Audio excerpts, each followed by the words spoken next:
नमस्कार, स्वागत है आपका। शुक्रवार को हम लेकर आए हैं आपके लिए पावर ब्रेकफास्ट। आपके साथ मैं हूं नेहा आनंद। आइए देख लेते हैं कि आज अंतर्राष्ट्रीय बाजारों से हमारे मार्केट्स के लिए किस प्रकार के संकेत बनते हुए दिखाई दे रहे हैं।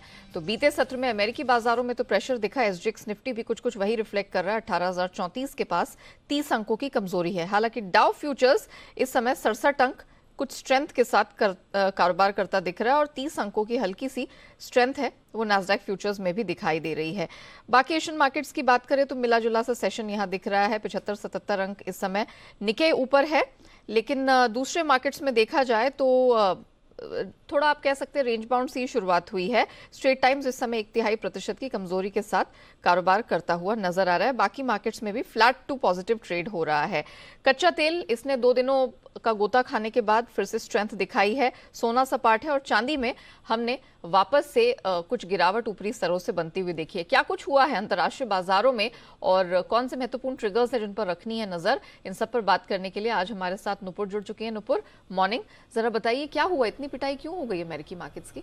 Good morning. सबसे पहले 2 चीज़ें जिस पर अब यूएस मार्केट्स रिएक्ट करेंगे। पहला, मैक्रोज जितने भी डेटा आने वाले, चाहे वो जॉब्स डेटा हो और अर्निंग्स, 2 चीज़ें जो आने वाले कुछ दिनों में मार्केट्स में जितनी भी मूवमेंट होगी इन दोनों चीज़ों पे डिपेंडेंट होगी। कल हमने देखा कि आज जो दिसंबर के जॉब्स डेटा आने वाले, उसके पहले बाजार में काफ़ी ज़्यादा उतार चढ़ाव था, काफ़ी ज़्यादा गिरावट भी थी। डाउ करीबन 1% का फॉल वहाँ पे था, नैस्डैक में 1.5% की गिरावट थी और S&P 500 भी देखे तो 1.2% से कल गिरकर बंद हुए थे। अब कल क्या हुआ तो प्राइवेट पेरोल का जो डेटा है वो अनुमान से काफ़ी बढ़िया आते दिखा था। अनुमान था कि 1,50,000 के आसपास का पेरोल होगा जो निजी होता है नवंबर के महीने का, वो इतना अनुमान था, लेकिन उससे काफ़ी ज़्यादा आया। 2,35,000 के आसपास ये आंकड़ा आते दिखा था। और आज आने वाला है दिसंबर का जॉब्स डेटा, जहाँ पर बाजार की नज़र रहने वाली है। अनुमान यही है कि जो अनएम्प्लॉयमेंट रेट होगी वो कांस्टेंट रहने वाली, 3.7% के आसपास। करीबन 2 लाख नई नौकरियां इस बार जोड़ने का ऐसा अनुमान है। और जो वेज ग्रोथ होगी वो हो सकता है कि थोड़ी सी धीमी गति वहाँ पर नजर आए, 0.4% की गिरावट वहाँ पर एक्सपेक्टेड है। अब यही है कि अगर जॉब्स डेटा अच्छा आता है तो एक कंसर्न यहाँ से उठता है कि फेड की पॉलिसी में आगे चलकर क्या होगा जो अगले ही महीने आने वाली है। सारा का सारा अब मैक्रो पर डिपेंडेंट है। बाजार की भी नज़र वहीं पर रहने वाली है। अब स्टॉक स्पेसिफिक बात करें तो काफ़ी सारी कंपनीज़ के नतीजे आने शुरू हो गए। जो उनका 4th क्वार्टर होता है उसके।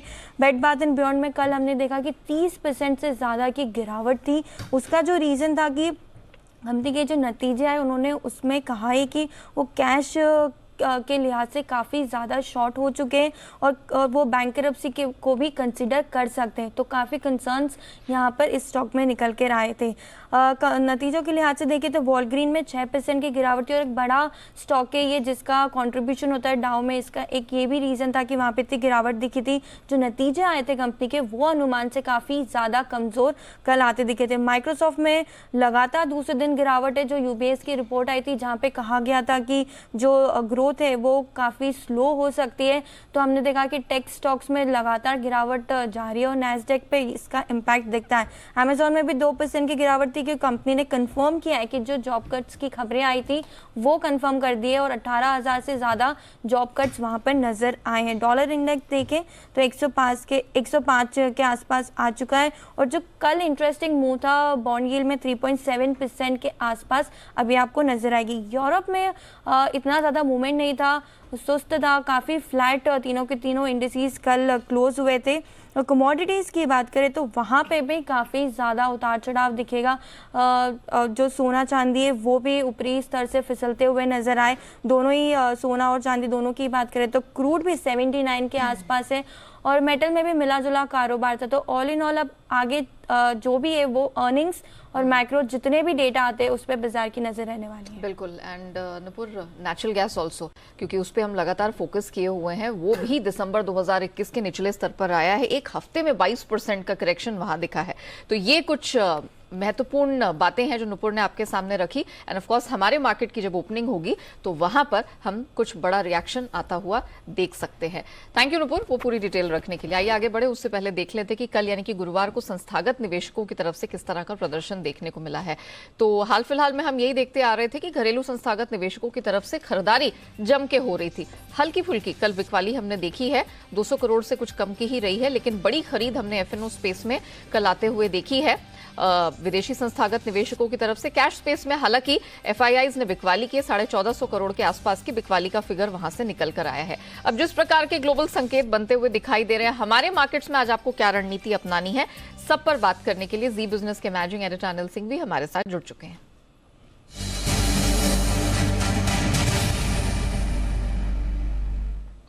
Sir good morning. डेटा बहुत सारे हैं और हर तरह के डेटा पे हम मार्केट को अलग अलग तरीके से रिएक्ट करते हुए देख रहे हैं। आज हमें किस प्रकार से रणनीति अपनानी है, निफ्टी बैंक निफ्टी के कौन से महत्वपूर्ण लेवल्स होंगे? Good morning Neha. देखिए, संकेत थोड़ी सी कमजोरी की तरफ है। पिछले 2 ट्रेडिंग सेशन से भारतीय बाजार लगातार दबाव में हुए। कल थोड़ा एक्सपायरी का प्रेशर भी रहा और उस लिहाज से हम 18,000 के थोड़ा सा नीचे बंद होते हुए दिखे और बैंक निफ्टी पर 42,800 के इम्पोर्टेंट लेवल के नीचे बंद हुए हैं। वैसे अमेरिकी बाजारों में जो कमजोरी रही थोड़ा अंदाजा था, लेकिन इतनी ज्यादा होगी इसका अंदाजा नहीं था। दूसरा ये कि डॉलर इंडेक्स वापस से $105 के आसपास आ रहा है, तो कुछ कमजोरी के संकेत हैं। और एक अच्छी बात सिर्फ ये है कि वीटी एक्सपायरी का जो प्रेशर था वो कल खत्म हुआ, तो अब ऐसे में हल्की सुस्ती के साथ खुलकर बाजार निचले स्तर पर सपोर्ट ले सकते हैं। जहां पर हम पिछली बार पहुंचे थे वहीं से हमने जो रिकवरी दी वही रेंज अब सबसे ज्यादा इम्पोर्टेंट है। 17,775 से 17,850, ये 75 पॉइंट की रेंज आज आपके लिए सपोर्ट का काम करेगी। ऊपरी स्तरों पर 18,100, 18,125 से लेकर 18,200 तक की रेंज ऐसी है जहां पर आपको बिकवाली प्रॉफिट बुकिंग आती हुई नजर आएगी अगर आती है। तो कल के सेशन ये रही कि बहुत ज्यादा बिकवाली एफआई की तरफ से नहीं हुई। कैश मार्केट में छोड़ दे तो एफएनओ में इनफैक्ट इंडेक्स फ्यूचर्स वगैरह में हल्की फुल्की शॉर्ट कवरिंग हुई है। तो देखते हैं आज एफआई का रुझान किस तरह का रहता है। जहां तक बैंक निफ्टी का सवाल है, 42,600 के आसपास हम बंद हुए हैं। थोड़ा सपोर्ट लेवल अब नीचे की तरफ शिफ्ट हो रहा है। 42,125, 42,300 जो कल का लो है उसके आसपास अब आज बैंक निफ्टी सपोर्ट लेगा और 43,000 के आसपास आने पर वहां पर प्रॉफिट बुकिंग होगी। तो ऊपर की जो रेंज है बैंक निफ्टी के लिए वो 42,950 से लेकर 43,125 की निकल कर आती है। तो मेरा ये समझना कमजोर शुरुआत होने के बाद इंपॉर्टेंट सपोर्ट लेवल के आसपास अगर बाजार पहुंचते हैं तो वहां से हल्की फुल्की खरीदारी करनी चाहिए। और अगर पहले कमजोर ना खुले ऊपरी स्तरों की तरफ आए तो वहां पर थोड़ी सी पोजीशन हल्की करनी या फिर बिकवाली करने की राय भी होगी। Point taken sir, thank you so much हमारे साथ जुड़ने के लिए, बताने के लिए एग्जैक्टली करना क्या है। तो थोड़ा सा कमजोरी आज डेफिनेटली हावी रहेगी हफ्ते के आखिरी कारोबारी दिन, लेकिन बहुत ज्यादा गिरावट के आसार नहीं लिख रहे हैं। 17,775 से 850 सर को यहाँ पर एक सपोर्ट रेंज दिख रही है। अगर कमजोरी लेकर बाजार खुलते हैं सपोर्ट रेंज के पास, सर को लगता है कुछ खरीद का मौका जरूर बनेगा। 18,100 से 125 ये वो 200 माफ कीजिएगा, ये वो लेवल है जहां पर आपको प्रॉफिट बुक करने का मौका मिलेगा और ये बिकवाली की भी रेंज आज के लिए साबित हो सकती है अगर मार्केट थोड़ा सा अपसाइड की तरफ खुलते नजर आते हैं। 42,125 से 300 ये आज सपोर्ट रेंज होगी बैंक निफ्टी की। अपर बैंड 43,125 के पास खिंचता दिख रहा है और 43,000 की रेंज होगी जहां सर को लगता है कि प्रॉफिट बुकिंग आती हुई नजर आने वाली है। आइए अब जान लेते हैं कि खबरों के दम पर किन स्टॉक सेक्टर्स में दिखेगा एक्शन। अरमान हमारे साथ जुड़ चुके हैं। अरमान मॉर्निंग, महत्वपूर्ण ट्रिगर्स आज के लिए कौन से होंगे और खबरें ऐसी कौन सी हैं जहां पर हमें नजर रखनी है? बिल्कुल, कई सारे ट्रिगर्स हैं आज, जिसमें स्पेसिफिकली अगर आप बात करेंगे तो RSWM जहाँ पे राइट इशू जो है वो बंद होने वाला है। धानुका एग्रीटेक वहाँ पर भी जो बायबैक है वो आज से बंद हो जाएगा। पाइनर डिस्टिलरीज जहाँ पे ट्रेडिंग जो है वो आज से बंद हो जाएगी।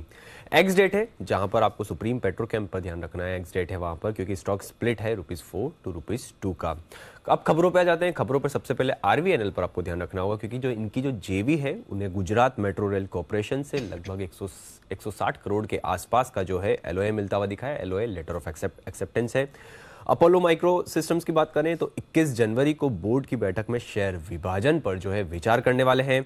IDBI बैंक के लिए खबर आती हुई दिखी है जिसमें विनिवेश के बाद सरकारी होल्डिंग को पब्लिक होल्डिंग में बदलने के लिए सेबी से जो है वो मंजूरी मिलती हुई दिखी है और सेबी की राहत तब जब सरकार की वोटिंग राइट्स 15% से ज्यादा नहीं होंगी। पोकरना की बात करें तो वहां पे यूएस कॉमर्स डिपार्टमेंट से अगर आप बात करेंगे, वहां पर क्वार्टर सर्फेसेस को लेकर जो एंटी डंपिंग ड्यूटी का जो मामला है, वहां पर एक अंतिम फैसला आता हुआ दिखा है और जांच की गई अवधि के लिए कंपनी पर एंटी डंपिंग ड्यूटी जो है वो 0% जो है वही जारी रहेगी और कंपनी ने सामान्य कीमत के नीचे अपने उत्पादन को नहीं बेचा है, ये भी कंपनी ने क्लैरिफिकेशन दिया है। और अंत में फोर्स मोटर्स पर आपको ध्यान रखना है, क्योंकि दिसंबर में अगर आप देखेंगे प्रोडक्शन और सेल्स का इनका डेटा होता हुआ दिखा है, इसमें कुल घरेलू अगर आप बात करेंगे, घरेलू बिक्री की बात करेंगे, वो लगभग 12.3% 12% के आसपास जो है वो बढ़कर आती हुई दिखी है। और अगर एक्सपोर्ट की बात करें, जो कुल सेल्स है जो एक्सपोर्ट में, वो लगभग 430 यूनिट्स आती हुई दिखी है। Okay Arman, thank you so much हमारे साथ जुड़ने के लिए, बताने के लिए कि खबरों के दम पर कहां कहां दिखेगा एक्शन और कहां मिलेंगे हमारे दर्शकों को कमाई के मौके। आइए अब जान लेते हैं आज की ट्रेडिंग कॉल्स। चॉइस ब्रोकिंग की रिकमेंडेशन ग्लेनमार्क फार्मा में निकल कर आ रही है। खरीदारी की रिकमेंडेशन है इस स्टॉक में। 425 का स्टॉप लॉस लगाए 452 के लक्ष्य के लिए। और अनराठी सिक्योरिटीज, इनकी तरफ से मैक्स फाइनेंशियल खरीद के चलने की सलाह है। स्टॉप लॉस 710 का है, 770 के लक्ष्य के लिए करनी है खरीदारी। आइए अब जान लेते हैं कि बाजार के जानकार कौन सी खास रणनीति आपके लिए आज लेकर आए हैं, कौन से स्टॉक्स में, सेक्टर्स में आपको करना है फोकस। सब पर बात करने के लिए कोटक सिक्योरिटीज के श्रीकांत चौहान आज हमारे साथ जुड़ चुके हैं। श्रीकांत जी मॉर्निंग। सर सबसे पहले तो ब्रॉडर मार्केट्स पे फोकस कर लेते हैं। मार्केट गिरावट लेकर बंद हुआ, 18,000 का एक महत्वपूर्ण लेवल था वो नीचे तोड़ के बंद हुआ है। बैंक निफ्टी में 350 का करेक्शन दिखा। सो क्लियरली कुछ पिक्चर यहाँ नेगेटिविटी की दिखाई दे रही है। आज क्या करना है, शॉर्ट्स, बाय या फिर रेंज बाउंड प्ले बेहतर रहेगा? Neha ji good morning. देखिए वैसे मुझे लगता है कि मार्केट जो है वो नो डाउट कि एक रेंज के अंदर ट्रेड कर रहा है, लेकिन विद नेगेटिव बायस ट्रेड कर रहा है। तो जो भी रैली बन रही है मार्केट में, इंट्राडे हो या डेली बेसिस पे हो, उसमें इवेंचुअली सेलिंग आ रहा है और मार्केट अपने लोअर लेवल्स को रीटेस्ट करते जा रहा है। सबसे इम्पोर्टेंट लेवल है जो पिछले हफ्ते बना था वो था 17,770 का, यानी कि 17,750 के नीचे, 17,750 के नीचे हमें लगता है कि मार्केट में एक और बड़ा सेल ऑफ बनेगा। जब तक वो लेवल्स ब्रेक नहीं होते तब तक मार्केट रेंज के अंदर रहेगा और हायर लेवल्स पे 18,150 से लेकर 18,200 के लेवल्स, ये रेजिस्टेंस बने रहेंगे। तो हमें लगता है इसी दायरे में मार्केट ट्रेड करते हुए नजर आएगा, बट नेगेटिव बायस है। तो हायर लेवल्स पे अगर मार्केट अगर 18,200 के करीब अगर चला जाए तो वहां पे हमें लॉन्ग पोजीशंस को ऐड नहीं करना है, वहां पे हमें कॉशियस रहना काफी जरूरी है। शॉर्ट टर्म में हम शायद एक बार 18,100-150 तक जा सकते हैं। और बैंक निफ्टी में भी सिमिलर फॉर्मेशन है, 42,500 और 43,500 की रेंज में मार्केट ट्रेड कर रहा है। हायर लेवल्स पे हमें लॉन्ग से बचना है।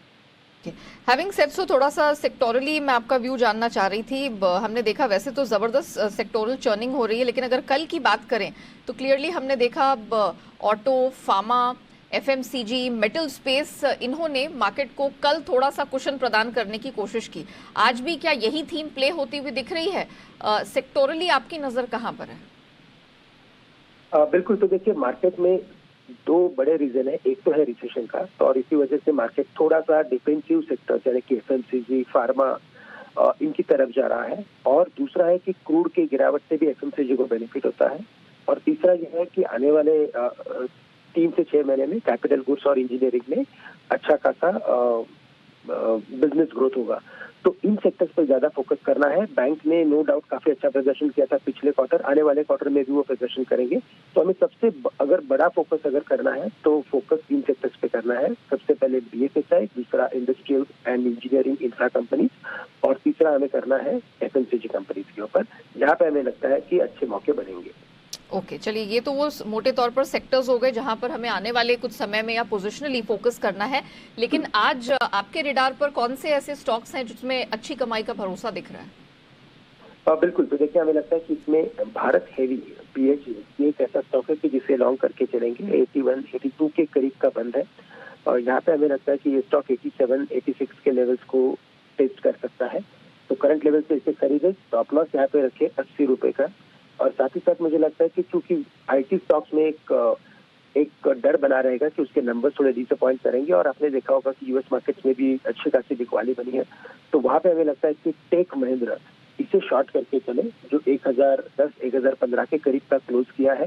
यहाँ पे हमें लगता है कि स्टॉक 975 के लेवल्स को छू सकता है। स्टॉप लॉस रखे 1030 का। ओके, तो आज दोनों साइड की पिक्स निकल कर आई है। BHEL खरीद के चले 86 के टारगेट के लिए, लेकिन टेक महिंद्रा क्योंकि इंटरनेशनली इफेक्टेड है आईटी सेक्टर में प्रेशर से, तो घरेलू बाजार में भी शॉर्ट के मौके तलाशने चाहिए। टेक महिंद्रा सेल करके चले, डाउन साइड टारगेट है 975 का। श्रीकांत जी, थैंक यू सो मच हमारे साथ जुड़ने के लिए, बताने के लिए कि आज के मार्केट में कहां कहां रखनी है नजर, कैसे होगी कमाई। चलिए एक महत्वपूर्ण खबर का रुख करते हैं। ग्रीन हाइड्रोजन मिशन को लेकर केंद्र सरकार की काफी तैयारियां हैं। अब एग्जैक्टली वो क्या तैयारियां हैं, उम्मीद क्या क्या है इससे, इन सब पर जी बिजनेस से बातचीत की, खास बातचीत न्यू एंड रिन्यूएबल एनर्जी के सचिव भूपेंद्र सिंह भल्ला ने। कैबिनेट के फैसले नेशनल ग्रीन हाइड्रोजन मिशन पर हमारे साथ बात करने के लिए हैं MNRE secretary Bhupendra Singh Bhalla sir. Sir, आपने जो कैबिनेट ने अप्रूवल दिया है, इसमें एक फाइनेंशियल इंसेंटिव की बात की गई है। किस तरीके से दिया जाएगा? क्या VGF देंगे, PLI करेंगे? किस तरीके से कंपनीज को इसमें फाइनेंशियल इंसेंटिव मिलेगा? फाइनेंशियल इंसेंटिव का हमने जो प्रावधान किया है 2 तरीके के हैं, एक इलेक्ट्रोलाइजर मैन्युफैक्चरिंग के लिए और एक है ग्रीन हाइड्रोजन प्रोडक्शन के लिए। उसके लिए हमने डिटेल्ड उसका क्राइटेरिया निकालेंगे, उसकी गाइडलाइन निकालेंगे ताकि कंपनीज उसको बिड कर सकें। और फिर जो कुछ क्राइटेरिया ऑफ कोर्स हम रखेंगे कि क्या उनको करना है, मिनिमम उनको अचीव करना है, और उसके हिसाब से उस पर हम डिसाइड करेंगे कि कैसे सिलेक्ट किया जाए कंपनी। लेकिन सर, ये PLI के तौर पे होगा या आप वाइबिलिटी गैप फंडिंग इसमें करेंगे? ज़्यादातर ये आप सोचिए कि PLI की तरीके से होगा, बट उसी तरीके से हम कंपनी सिलेक्ट करेंगे इंसेंटिव देने के लिए। इसके साथ साथ सर, किन कंपनीज ने अभी तक इंटरेस्ट शो किया है ग्रीन हाइड्रोजन बनाने के लिए? सर, करीबन मैं नाम नहीं लेना चाहूँगा, लेकिन हमने जो प्राइवेट सेक्टर के साथ कंसल्टेशन किया था in the run up to the making the mission and drafting the mission, तो उसमें 7-8 कंपनियां हैं रिन्यूएबल एनर्जी के क्षेत्र में ऑलरेडी हैं। कुछ बड़ी हैं, कुछ छोटी हैं। सभी काफ़ी इंटरेस्टेड हैं इसमें ग्रीन हाइड्रोजन या उसके डेरिवेटिव बनाने के लिए। और उनसे जब बात हुई थी तो उन्होंने स्पेसिफिक हमें करीबन 27-28 प्रोजेक्ट के बारे में बताया था, अलग अलग क्षेत्र में, अलग अलग रीजन में इंडिया में, जहां वो बनाना चाहते हैं। और कई कंपनियां तो ऑलरेडी MOUs कर रही हैं कुछ स्टेट गवर्नमेंट के साथ कि कहां पर वो स्थापित कर सकें, ताकि वो उनके साथ टाई अप करके जल्दी से जल्दी शुरू कर सकें। चलिए, इसके अलावा एक और महत्वपूर्ण खबर है जिससे आपका परिचय कराएं। ऑटो एक्सपो की तैयारियां जोर शोर से चल रही हैं। कोरोना के करीब 3 साल बाद ये पहली बार है जब ऑटो एक्सपो फिजिकल तौर पर होने जा रहा है। इस बार ऑटो एक्सपो में किन चीजों पर फोकस रहेगा, इसको लेकर जी बिजनेस से खास बातचीत की automotive component manufacturers association of India के प्रेसिडेंट संजय कपूर ने। पहला सवाल तो यही कि 3 साल बाद फिजिकली हो रहा है ये ऑटो एक्सपो, किस तरह का इंटरेस्ट आपका है, किस तरह का इंटरेस्ट इंडस्ट्री का है, किस तरह का इंटरेस्ट बाकी लोगों से मिल रहा है, और क्या विशेष रहेगा? तो ये 3 साल बाद जो फिजिकल इवेंट हो रही है, हमारे 800 कंपनीज पार्टिसिपेट कर रहे हैं और काफ़ी फोकस टेक्नोलॉजी और इनोवेशन पे रहेगा। आप देख सकोगे काफ़ी नई टेक्नोलॉजीज़ में जो इन्वेस्टमेंट्स किए हैं कंपनीज में, नई टेक्नोलॉजीज़ डिस्प्ले होंगे, और not just automotive companies but also service companies, new technologies in software, new technologies in sensors, तो काफ़ी यूनिक टेक्नोलॉजीज आप देखोगे। तो we are very excited about the auto expo, और 3 साल बाद हो रहे हैं, और 800 कंपनीज 15 डिफरेंट कंट्रीज से कंपनीज आ रहे हैं, काफ़ी पार्टनर कंट्रीज हैं, तो काफ़ी बड़ा और एक्साइटिंग शो होगा इस साल। इलेक्ट्रिक व्हीकल्स की अगर बात करते हैं तो सरकार का लगातार फोकस है, इसके लिए कई सारे योजनाएं सरकार चला भी रही है। इंडस्ट्री के नाते आप इसको कैसे देख रहे हैं, क्योंकि एक तरह का जो स्लो डाउन या कहिए तो कोविड का जो बैकअप था वो हम खत्म कर चुके हैं, तो अब कैसा लग रहा है इसका भविष्य? अब इंडिया में देखोगे तो हम 10 लाख इलेक्ट्रिक व्हीकल्स नंबर पहुंच गए हैं, और ये इंक्रीज़ होता जाएगा क्योंकि ग्लोबली काफ़ी पुश आ रहा है इलेक्ट्रिक व्हीकल्स पे। लेकिन अगर आप देखोगे ये electric vehicles and new vehicles, तो आपको ये भी देखना पड़ेगा ऑल्टरनेट फ्यूल्स कैसे चल रहे हैं। तो अभी गवर्नमेंट का हाइड्रोजन की पॉलिसी अनाउंस हुई है, so we are very hopeful that there will be an increase in hydrogen as well, ethanol as well. So we have to look at it from an overall perspective, holistic view. लेकिन electric vehicles का काफ़ी push है globally, और ये India में भी push देखेंगे हम।